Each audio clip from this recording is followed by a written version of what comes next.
do something you're very passionate about. And don't try to chase what is kind of the hot passion of the day. People say you have to have a lot of passion for what you're doing, and it's totally true. And the reason is because it's so hard that if you don't, any rational person would give up. It's really hard, and you have to do it over a sustained period of time. So if you don't love it, if you're not having fun doing it, and you don't really love it, you're going to give up. So just go and do it, try, learn from it. You'll fail at some things. That's a learning experience that you need so that you can take that on to the next experience. And don't let people who you may respect and who you believe know what they're talking about, don't let them tell you it can't be done. Because often they will tell you it can't be done, and it's just because they don't have the courage to try it. I think people that look for great ideas to make money, aren't nearly as successful as those who say, okay, what do I really love to do? What am I excited about? What do I know something about? What's kind of interesting and compelling? It's very rewarding when you work on something you think is going to make a big difference.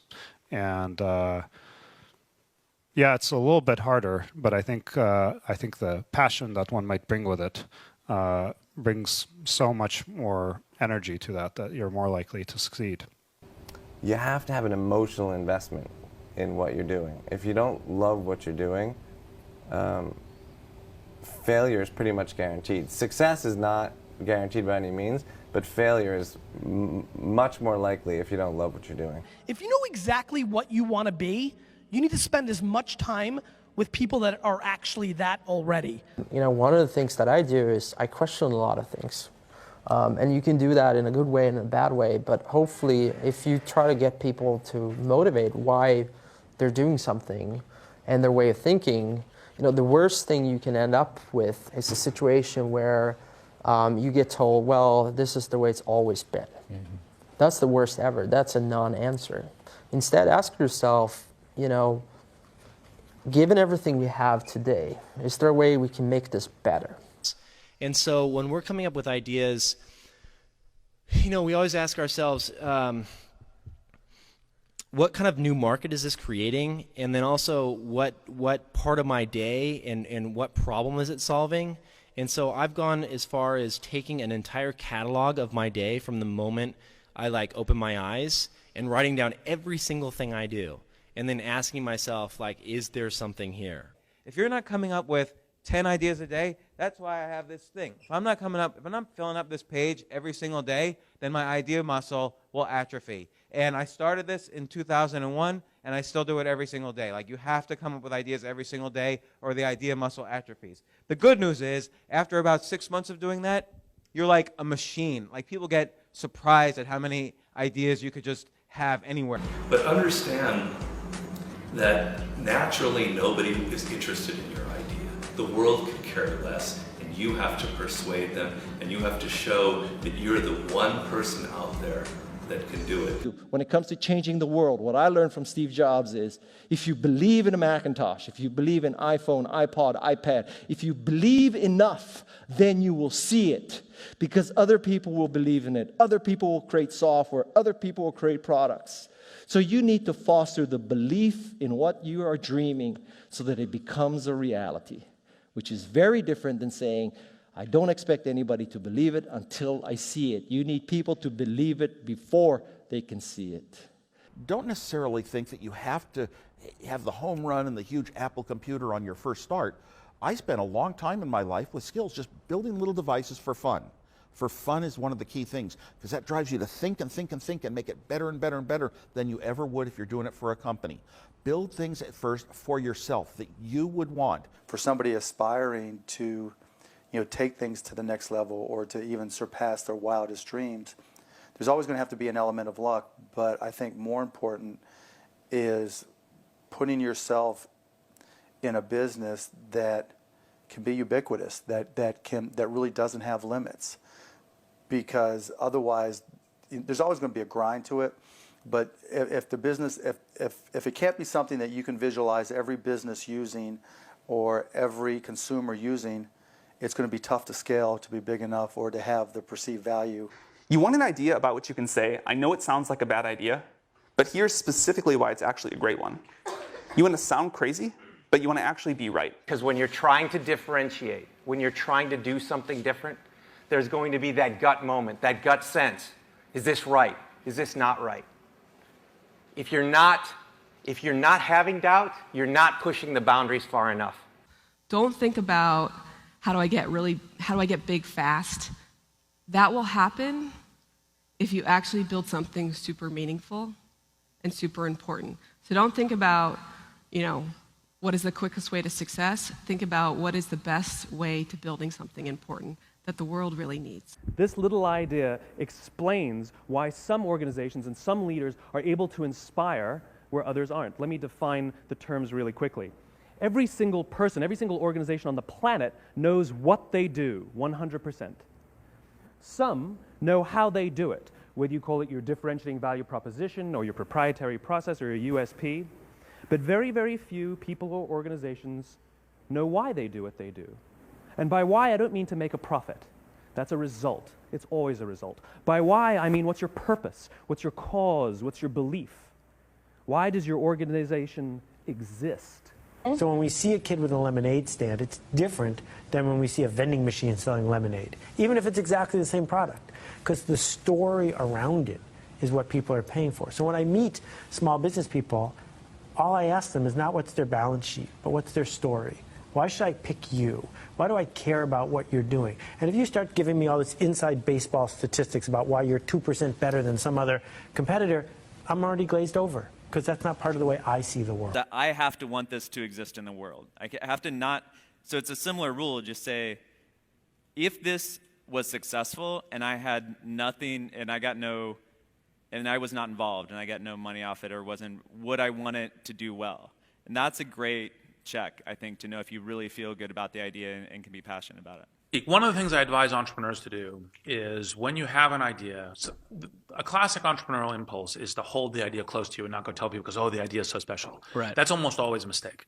Go talk to Why is that a mistake? Yeah. It's a mistake because your actual real competitive advantage is not that you have this idea that you have locked away in your closet, which may or may not be accurate and you have no idea which it is. Your actual competitive advantage is if you're assembling the intelligence around, does this idea work? What is the right teams? What is the right learnings?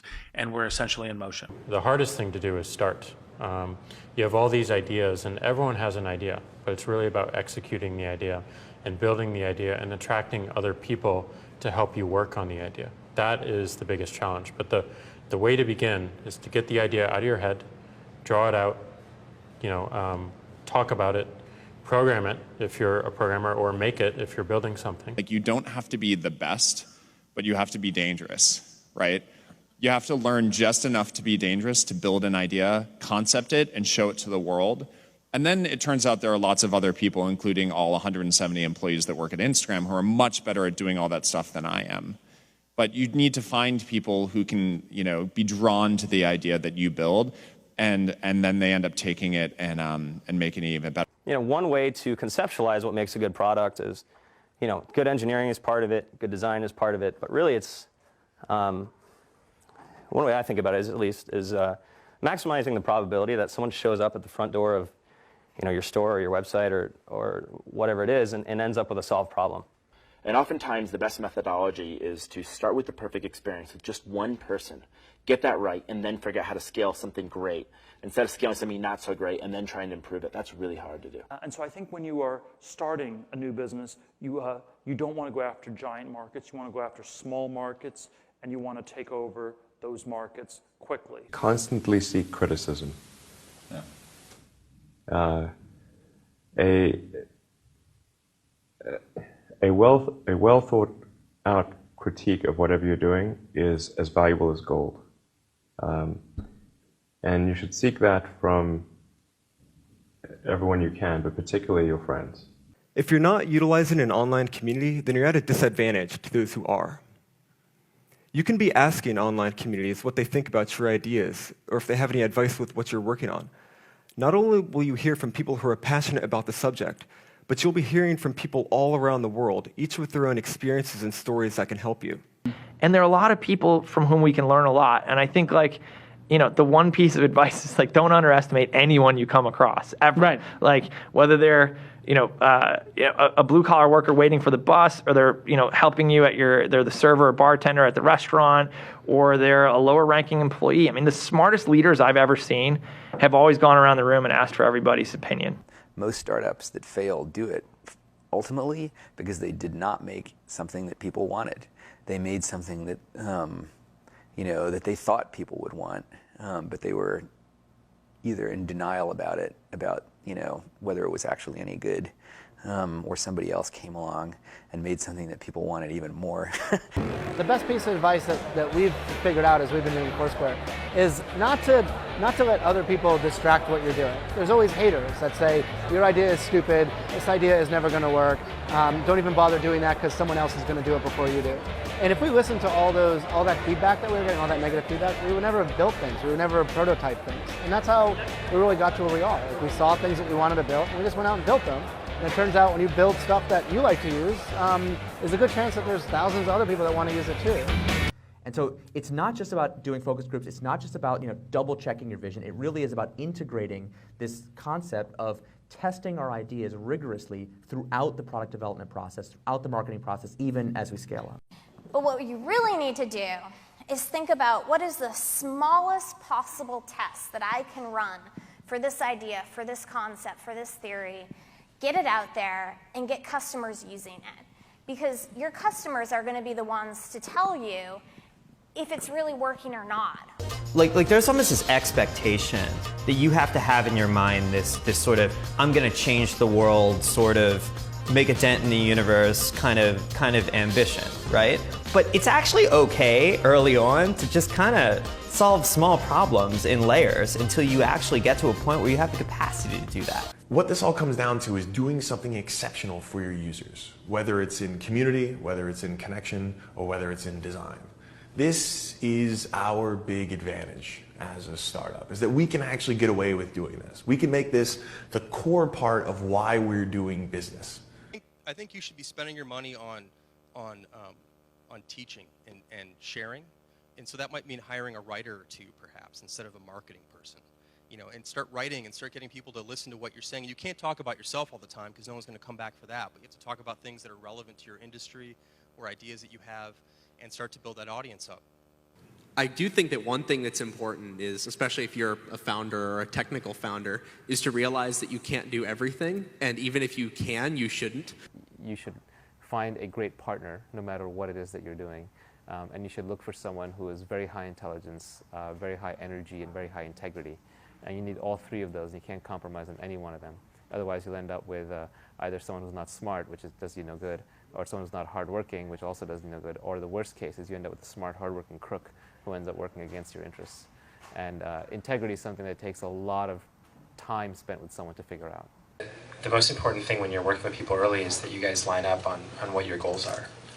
That sounds really basic, but you can totally, it can be fine. You can want to build a small business that makes money and you don't have to go to an office every day. Or you can want to build a huge company. You can want to build Google. But I think you have to be really, really aligned on that. When a lot of corporations have, they might call them core values or guiding principles or so on, but the problem is usually they're very lofty sounding. They kind of read like a press release the marketing department put out. They sound just like their competitors, and maybe you learn about it on day one of your job, but then it becomes this meaningless plaque on the lobby wall. Well, we wanted to come up with committable core values, and by committable, meaning we're willing to hire or fire people based on those values, completely independent of their actual job performance. The definition of values is they're the behaviors or principles that you religiously adhere to within your company. When I say religious, I mean that no amount of data will sway you from those principles, and the degree to which that you have the courage to maintain your conviction around those ideas is the degree to which